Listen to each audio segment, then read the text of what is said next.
மும்மொழிக் கொள்கை என்ற பெயரில் ஹிந்தியை திணிக்க மத்திய அரசு முயற்சிப்பதாக கூறி மாணவர் இயக்கங்களின் கூட்டமைப்பினர் போராட்டத்தில் ஈடுபட்டனர். ஹிந்தி திணிப்புக்கு எதிராக தமிழகத்தின் பல்வேறு மாவட்டங்களில் மாணவர் இயக்கங்களின் கூட்டமைப்பு சார்பில் போராட்டம் நடைபெற்றது. சென்னை சைதாப்பேட்டையில் திமுக கூட்டணி கட்சி மாணவர் கூட்டமைப்பினர் இணைந்து அஞ்சல் அலுவலகம் முன்பு போராட்டத்தில் ஈடுபட்டனர். ஹிந்தி திணிப்பை மத்திய அரசு கைவிடாவிட்டால் லட்சக்கணக்கான மாணவர்கள் கூடி மிகப்பெரிய பேரணி நடத்த உள்ளதாக கூறி முழக்கங்களை எழுப்பினர்.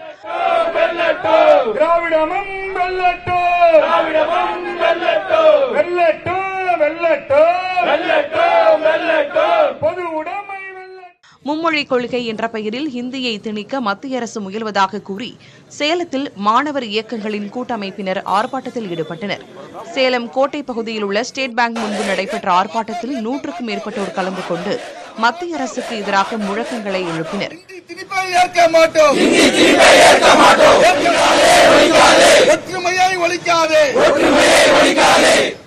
திருத்தணியில் திமுக மாணவர் அணி சார்பில் ஹிந்தி திணிப்பிற்கு எதிராக போராட்டத்தில் ஈடுபட்டனர்.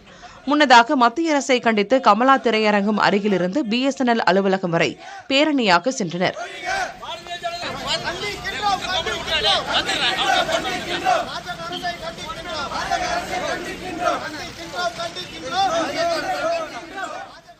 தஞ்சையில் மாணவர் இயக்கங்களின் கூட்டமைப்பினர் பேரணியாக சென்று LIC அலுவலகத்தை முற்றுகையிட்டு ஆர்ப்பாட்டம் நடத்தினர்.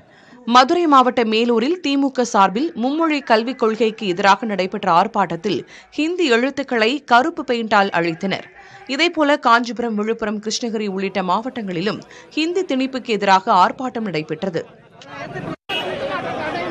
ஹிந்தி திணிப்பை எந்த வடிவத்தில் கொண்டு வருகிறீர்களோ அந்த வடிவத்தில்தான் அதற்கான எதிர்ப்புகளும் வரும் என மதுரை MP சு. வெங்கடேசன் கருத்து தெரிவித்துள்ளார். மதுரை கலைஞர் நூற்றாண்டு நூலகத்தில் நடைபெற்ற நிகழ்ச்சியில் பங்கேற்ற அவர் புதிய தலைமுறைக்கு அளித்த தனித்த பேட்டியில் ஹிந்தி ஆதிக்கம் எந்த வடிவத்தில் வந்தாலும் எந்த காலத்தில் வந்தாலும் உறுதியாக சந்திக்கக்கூடிய திறன் எங்களுக்கு உள்ளது என்றும் தெரிவித்துள்ளார். மோடி பேசுவதை நேரடியாக புரிந்து கொள்வதை தடுப்பதற்காகத்தான் ஹிந்தி கற்றுக்கொள்ளக்கூடாது என்று தமிழ்நாட்டிலே சொல்கிறார்கள் என்று பேசியிருக்கிறார். பிரதமர் மோடியினுடைய வயது 74 தான். தமிழ்நாட்டில் ஹிந்தி ஆதிக்க திணிப்புக்கு எதிரான போராட்டத்தினுடைய வயது 86. உங்களது பாட்டனார்களே சந்தித்தவர்கள் நாங்கள். பேரப்பிள்ளைகளை சந்திக்க தமிழ்நாட்டு மக்களுக்கு தெரியும். ஹிந்தி ஆதிக்கம் எந்த வடிவத்தில் வந்தாலும் எந்த காலத்தில் வந்தாலும் அதை உறுதியாக சந்திக்கிற திறன் எங்களுக்கு இருக்கிறது. உலகின் பிரபலமான வங்கிகளில் ஒன்றான DBS வங்கி செயற்கை தொழில்நுட்பம் காரணமாக அடுத்த 3 ஆண்டுகளில் 4000 ஊழியர்களை வேலையிலிருந்து நீக்க இருப்பதாக தெரிவித்துள்ளது. இதுகுறித்து DBS வங்கியின் CEO பியூஷ் குப்தா கூறுகையில், DBS வங்கியில் மனிதர்கள் செய்து கொண்டிருக்கும் 10% வேலையை அடுத்த 3 ஆண்டுகளில் படிப்படியாக AI செய்யும். AI மிக வலிமையானதாக உருவெடுத்து வருகிறது. என்னுடைய 15 ஆண்டுகால CEO பயணத்தில் இப்போதுதான் முதன்முறையாக புதிய வேலைவாய்ப்புகளை உருவாக்க திணறுகிறேன் என்று தெரிவித்துள்ளார். குழந்தைகள் முன்னிலையில் பெற்றோர் நெருக்கமாக இருப்பது குழந்தைகளுக்கு உளவியல் பாதிப்புகளை ஏற்படுத்தும் என்று நிபுணர்கள் எச்சரிக்கிறார்கள். பிறந்த 6 மாதத்திற்கு பிறகு குழந்தைகளுக்கு அவர்களின் உடல் குறித்த விழிப்புணர்வு ஏற்பட தொடங்கிவிடும். அவர்கள் தமது உடல் உறுப்புகளை தொட்டு பார்த்து அவற்றின் பயன்பாட்டை தெரிந்து கொள்ள முயல்வார்கள். இந்த பருவத்தில் பெற்றோர் நெருக்கமாக இருப்பதை பார்ப்பது குழந்தைகளை உரிய வயதுக்கு முன்பே பாலியல் சார்ந்த செயல்பாடுகளில் ஈடுபட தூண்டும் என்று குழந்தைகள் உளவியலாளர் சஹிபா சேதி தெரிவிக்கிறார். குழந்தைகள் பாலியல் செயல்பாடுகளை பார்ப்பதும் கேட்பதும் அவர்கள் எல்லைகள் குறித்து கற்றுக்கொள்வதை பாதிக்கும் என்கிறார் மருத்துவர் சந்தினி டக்னைட். குழந்தைகளை பாதிக்காமல் பெற்றோர் தமக்கிடையிலான தாம்பத்திய வாழ்வை பேணுவதற்கு மருத்துவர் சந்தினி சில ஆலோசனைகளை முன்வைக்கிறார். குழந்தைகள் இல்லாத நேரத்தை தனியாக செலவிடும் வகையில் திட்டமிட்டுக் கொள்ளலாம். வசதி இருப்பவர்கள் குழந்தைகளால் திறக்க முடியாத தாழ்பால்களுடன் கூடிய அறைகளை அமைக்கலாம். குறிப்பிட்ட நேரத்தில் குழந்தைகள் ஆழ்ந்து தூங்குவதற்கு பழக்கப்படுத்தலாம் என்கிறார் சந்தினி. எலான் மஸ்கின் காலை அமெரிக்க அதிபர் ட்ரம்ப் முத்தமிடுவது போன்ற வீடியோ அமெரிக்க அரசு அலுவலகத்தில் தொடர்ச்சியாக ஒளிபரப்பானது சர்ச்சையை ஏற்படுத்தியுள்ளது. இந்த வீடியோவுக்கு long live the real king என்று தலைப்பிடப்பட்டிருக்கிறது. எலான் மஸ்க் கூறும் யோசனைகளின் அடிப்படையிலேயே அமெரிக்க அதிபர் டொனால்ட் ட்ரம்ப் செயல்பட்டு வருவதாக கூறப்பட்டு வருகிற நிலையில் அதை வெளிப்படுத்தும் விதமாக ஹேக்கர்கள் இந்த வீடியோவை உருவாக்கி இருக்கக்கூடும் என்று கூறப்படுகிறது. இந்த போலி வீடியோவை உருவாக்கியது யார், எப்படி அமெரிக்க அரசின் வீட்டு வசதி மற்றும் நகர்ப்புற வளர்ச்சி அலுவலகத்தில் வீடியோ ஒளிபரப்பு செய்யப்பட்டது குறித்து விசாரணை நடத்தப்பட்டு வருகிறது. செங்கல்பட்டு புதிய பேருந்து நிலையம் அருகே உள்ள கழிவுநீர் கால்வாயிலிருந்து இளைஞரின் உடல் மீட்கப்பட்டது. தகவலின் பேரில் உடலை மீட்ட காவல்துறையினர் கூராய்விற்கு அனுப்பி வைத்தனர். விசாரணையில் அவர் அண்ணாநகரைச் சேர்ந்த மெக்கானிக் துரை என்பது தெரியவந்தது. சிசிடிவி காட்சிகள் ஆய்வு செய்யப்பட்டதில் துரைக்கு திடீரென வலிப்பு ஏற்பட்டதால் அவர் தவறி கால்வாயில் விழுந்து மூச்சு திணறி இறந்துள்ளதாக காவல்துறையினர் தெரிவிக்கின்றனர். தமிழக வெற்றிக் கழகத்தின் 2ஆம் ஆண்டு தொடக்க விழா 2026 சட்டமன்ற தேர்தலுக்கான முதல் பரப்புரை மேடையாக விஜய் மாற்றுவார் என தகவல் வெளியாகியுள்ளது. தேர்தல் பயணம் குறித்த முக்கிய அறிவிப்புகள் வெளியாகும் என்றும் எதிர்பார்க்கப்படுகிறது. தமிழக வெற்றிக் கழகத்தின் 2ஆம் ஆண்டு தொடக்க விழா பூஞ்சேரியில் உள்ள தனியார் மண்டபத்தில் நாளை நடைபெறவிருக்கும் நிலையில் இந்த நிகழ்ச்சி குறித்தான எதிர்பார்ப்பு அதிகரித்துள்ளது. இந்த விழா காலை 10 மணி முதல் பகல் 1 மணி வரை நடைபெறுகிறது. நிகழ்ச்சியில் பங்கேற்க உள்ள கட்சி நிர்வாகிகள் அனைவரும் 8 மணிக்கு முன்பாகவே அரங்கத்திற்கு வர அறிவுறுத்தப்பட்டுள்ளது. நிர்வாகிகள் யாரும் கூட்டத்திற்கு தொலைபேசி எடுத்து வர வேண்டாம் என்றும் கட்சியின் சார்பில் அறிவுறுத்தல் வழங்கப்பட்டுள்ளது. நிகழ்ச்சியில் ஜன்சுராஜ் கட்சியின் நிறுவன தலைவரும் பிரபல தேர்தல் வியூக வகுப்பாளருமான பிரசாந்த் கிஷோர் உரையாற்ற உள்ளார். தமிழக வெற்றிக் கழகத்தின் தலைவர் விஜய் தலைமை உரையாற்றுவார் என்று தெரிவிக்கப்பட்டுள்ளது.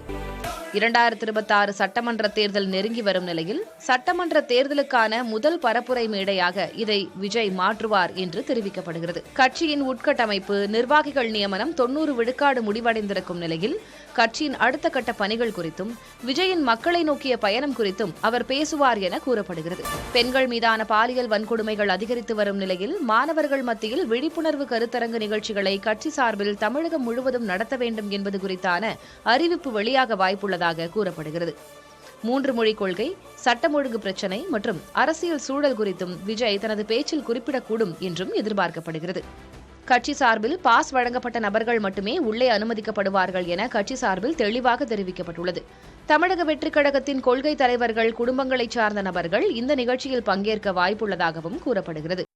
டெல்லி முதல்வர் அறையில் அம்பேத்கர் மற்றும் பகத்சிங்கின் படத்தை நீக்கியதாக ஆம் ஆத்மி எம்எல்ஏக்கள் அமளியில் ஈடுபட்ட நிலையில் அதிஷி உள்ளிட்ட 12 எம்எல்ஏக்கள் நாள் முழுவதும் சஸ்பெண்ட் செய்யப்பட்டனர்.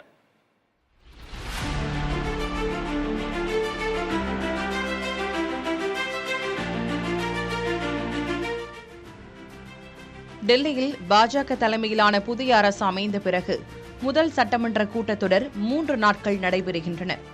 முதல் நாளில் புதிய உறுப்பினர்கள் பதவியேற்ற நிலையில் 2ஆம் நாள் கூட்டம் கூடியது. ஆம் ஆத்மி அரசு செய்த ஊழல்களை மறைக்கவே கடந்த 5 ஆண்டுகளாக 14 CAG அறிக்கைகளை தாக்கல் செய்யாமல் நிலுவையில் வைத்துள்ளதாகவும் இவை பாஜக அரசால் தாக்கல் செய்யப்படும் என்றும் டெல்லி முதலமைச்சர் ரேகா குப்தா தெரிவித்திருந்தார். இந்நிலையில் துணைநிலை ஆளுநர் உரையுடன் அவை தொடங்கிய போது முதலமைச்சர் அலுவலகத்தில் அண்ணல் அம்பேத்கர் படம் அகற்றப்பட்டதாக குற்றம் சாட்டி ஆம் ஆத்மி கட்சி சட்டமன்ற உறுப்பினர்கள் முழக்கங்களை எழுப்பினர். அமளி காரணமாக அவை காவலர்கள் வரவழைக்கப்பட்டு முன்னாள் முதலமைச்சர் அதிஷி, கோபால் ராய் உள்ளிட்ட 12 சட்டமன்ற உறுப்பினர்கள் அவையிலிருந்து வெளியேற்றப்பட்டனர். இவர்கள் நாள் முழுவதும் சஸ்பெண்ட் செய்யப்படுவதாக சபாநாயகர் அறிவித்தார். வெளியேற்றப்பட்ட ஆம் ஆத்மி உறுப்பினர்கள் சட்டமன்றத்திற்கு வெளியே அமர்ந்து அம்பேத்கரின் புகைப்படங்களை வைத்து தர்ணா போராட்டத்தில் ஈடுபட்டனர்.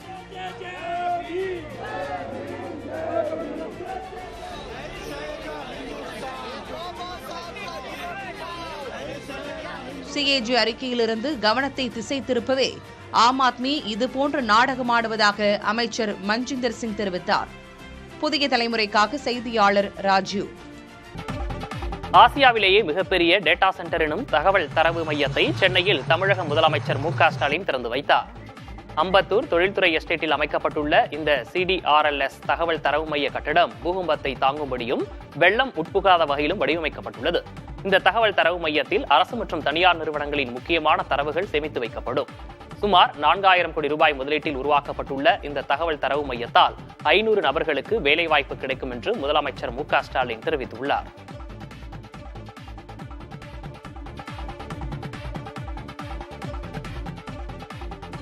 தமிழ்நாடு மின்சார வாரிய தலைமை அலுவலகத்தில் எந்தவித வருமான வரி சோதனையும் நடைபெறவில்லை என விளக்கம் அளிக்கப்பட்டுள்ளது. மின்சார வாரியம் வெளியிட்டுள்ள செய்திக்குறிப்பில் தமிழ்நாடு மின்சார வாரிய தலைமை அலுவலகத்தில் வருமான வரித்துறை இணை ஆணையர் தலைமையில் மின்சார வாரியத்தில் மேற்கொள்ளப்பட்டு வரும் பல்வேறு விதமான செலவினங்களில் வருமான வரி பிடித்தம் தொடர்பான வழக்கமான சரிபார்ப்பு ஆய்வு மேற்கொள்ளப்பட்டு வருவதாக தெரிவிக்கப்பட்டுள்ளது. இது ஒரு வழக்கமான அலுவலக நடைமுறை என்றும் எந்தவிதமான வருமான வரி சோதனையும் நடைபெறவில்லை எனவும் விளக்கம் அளிக்கப்பட்டிருக்கிறது.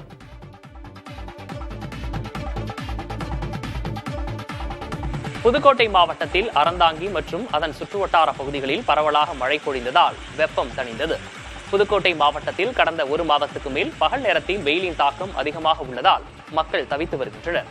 இந்நிலையில் மாவட்டம் முழுவதுமே மேகமூட்டத்துடன் காணப்பட்டது. அறந்தாங்கி மற்றும் அதன் சுற்றுவட்டார பகுதிகளில் பரவலாக மழை பொழிந்தது. இதனால் வெப்பம் தணிந்து குளுமை பரவியது. இன்னும் சில நாட்களுக்கு மழை நீடித்தால் மானாவாரி பயிர்களை காப்பாற்றிவிடலாம் என விவசாயிகள் நம்பிக்கை தெரிவித்தனர்.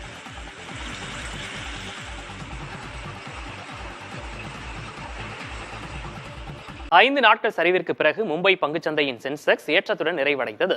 மும்பை பங்குச்சந்தையின் சென்செக்ஸ் 147 புள்ளிகள் உயர்ந்து 74,602 புள்ளிகளில் முடிந்தது. தேசிய பங்குச்சந்தையின் நிப்டி 5 புள்ளிகள் குறைந்து 22,547 புள்ளிகளில் நிறைவடைந்தது.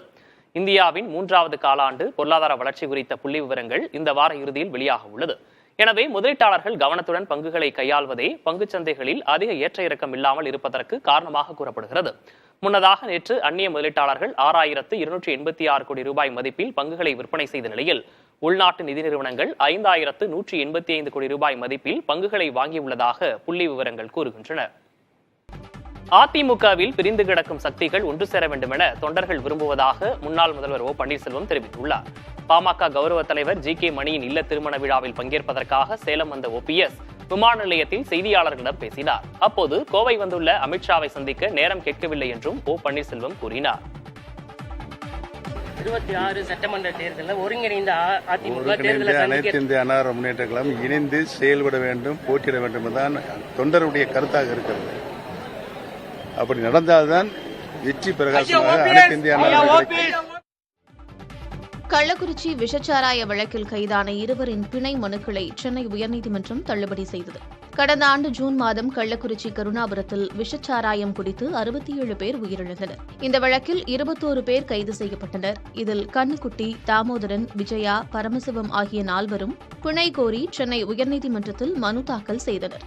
வழக்கு விசாரணையின் போது ஆஜரான சிபிஐ தரப்பு வழக்கறிஞர் முக்கிய குற்றவாளியான தாமோதரன், கண்ணுக்குட்டி ஆகியோருக்கு சாராய கடத்தல் மற்றும் விற்பனையில் முக்கிய பங்கு உள்ளதாகவும் விஷச்சாராய மாதிரிகள் பரிசோதனை செய்யப்பட்டதில் இவர்கள் விற்பனை செய்தது உறுதிப்படுத்தப்பட்டுள்ளதால் பிணை வழங்கக்கூடாது என்றும் வாதிட்டார். தொடர்ந்து மனுதாரர் தரப்பு வாதங்களை கேட்டறிந்த நீதிபதி சுந்தர்மோகன் இருவருக்கும் பிணை வழங்க மறுப்பு தெரிவித்தார். அதே சமயம் பரமசிவம், விஜயா ஆகியோருக்கு நிபந்தனையுடன் பிணை வழங்கி உத்தரவிட்டார். யுக்ரைன் விவகாரத்தில் அமெரிக்காவால் கொண்டுவரப்பட்ட வரையறுக்கப்பட்ட தீர்மானம் ஐநா பாதுகாப்பு கவுன்சிலில் நிறைவேற்றப்பட்டது. யுக்ரைன், ரஷ்யா இடையிலான போரை விரைந்து முடிவுக்கு கொண்டு வருவது குறித்த தீர்மானத்திற்கு 15 உறுப்பினர்களை உள்ளடக்கிய ஐநா பாதுகாப்பு கவுன்சிலில் 10 நாடுகள் ஆதரவாக வாக்களித்தன. France, Britain, Denmark, Greece, Slovenia ஆகிய நாடுகள் வாக்களிப்பில் பங்கேற்காமல் புறக்கணித்தன. ரஷ்யா குறித்து எதுவும் குறிப்பிடாததால் வாக்களிப்பை இந்த நாடுகள் புறக்கணித்திருப்பதாக கூறப்படுகிறது. இதற்கிடையே ஐநா பொதுச்சபையில் அமெரிக்கா கொண்டு வந்த தீர்மானத்தை ஐரோப்பிய நாடுகள் திருத்தம் செய்தன. ரஷ்ய ராணுவம் அத்துமீறி போரை தொடுத்ததாக தீர்மானம் திருத்தப்பட்டது. அந்த தீர்மானம் மீதான வாக்கெடுப்பை அமெரிக்கா புறக்கணித்த நிலையில் அதற்கு 93 நாடுகள் ஆதரவாக வாக்களித்தன. மேலும் 73 நாடுகள் வாக்களிக்காமல் புறக்கணித்த நிலையில் 8 நாடுகள் மட்டும் தீர்மானத்திற்கு எதிராக வாக்களித்தன.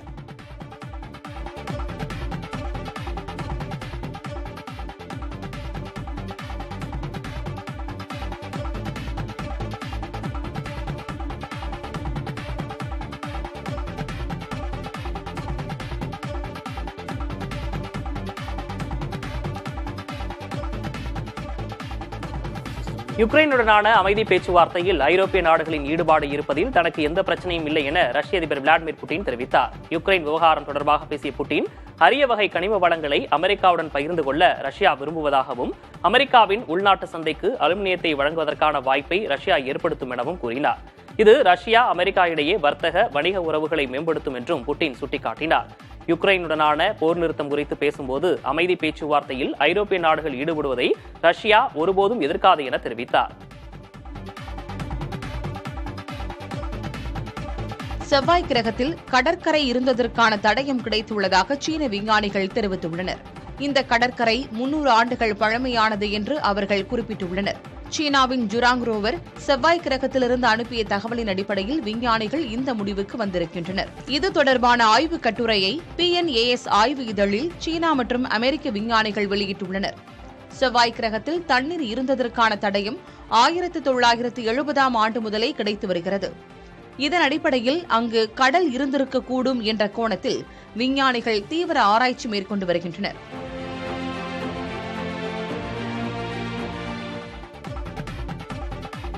போப் பிரான்சிஸ் பூர்ண குணமடைய வேண்டி வாட்டிகன் நகரில் பொதுமக்கள் சிறப்பு பிரார்த்தனையில் ஈடுபட்டனர். வாட்டிகன் தேவாலயத்தின் முன்பு உள்ள செயின்ட் பீட்டர்ஸ் சதுக்கத்தில் கூடி கிறிஸ்தவர்கள் ஏராளமானோர் திரண்டு கூட்டு வழிபாட்டில் ஈடுபட்டனர். ஜெபமாலையை ஏந்தியபடி மனமுருகி வேண்டிக் கொண்டு போப் பிரான்சிஸ் உடல்நலம் சீராக இருக்க வேண்டும் என பிரார்த்தனையில் ஈடுபட்டனர். இந்த பிரார்த்தனையில் பல்வேறு பகுதிகளில் இருந்து வந்திருந்த நூற்றுக்கணக்கான மக்கள் கலந்து கொண்டனர். Prega per noi peccatori. Tu sei benedetta fra le donne e benedetto è il frutto.